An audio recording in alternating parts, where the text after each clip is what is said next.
One last one, Victor, just a few from me, and then it's all easy. Tell me when you're ready, Tracy. Victor, how important was it for you to bounce back today with a couple of early birdies out of the gate? Yeah, that was certainly a nice way to start the day. It was a frustrating day yesterday, just hitting a lot of bad shots and not really finding any momentum. I felt like today was a better day, but still got some work to do. I drove it a lot better today, but my irons were still not up to par.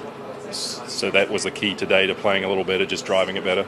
Yeah, just find a few more fairways, so it was a little easier getting closer to the pin. Yesterday I was hitting my irons bad and my driver bad. So out here you just can't really do a whole lot from there. So it was a little bit better today, but I need to hit the range. What do you need to do on the weekend just to improve your position on the leaderboard and make it back to the Tour Championship for a third straight year?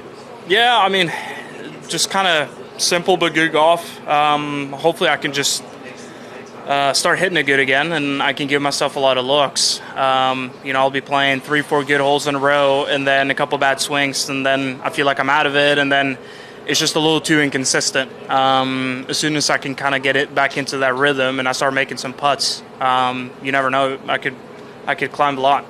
So I understand you were recently playing some golf way, way, way north of here, Lufton Links. What can you tell us about that place?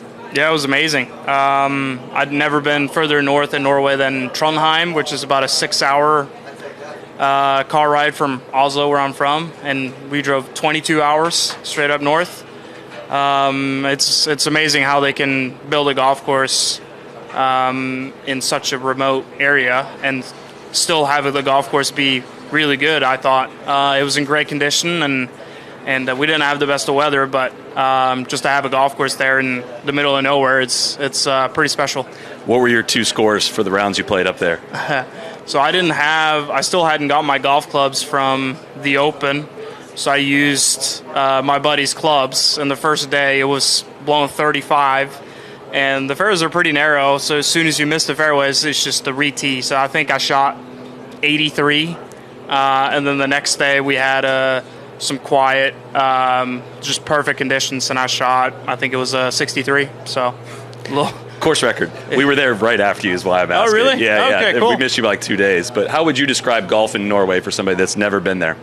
I'd say it's like just generally the golf courses and stuff. Sure. I mean, we have a pretty short season. A lot of the golf courses, or almost every golf course, is public.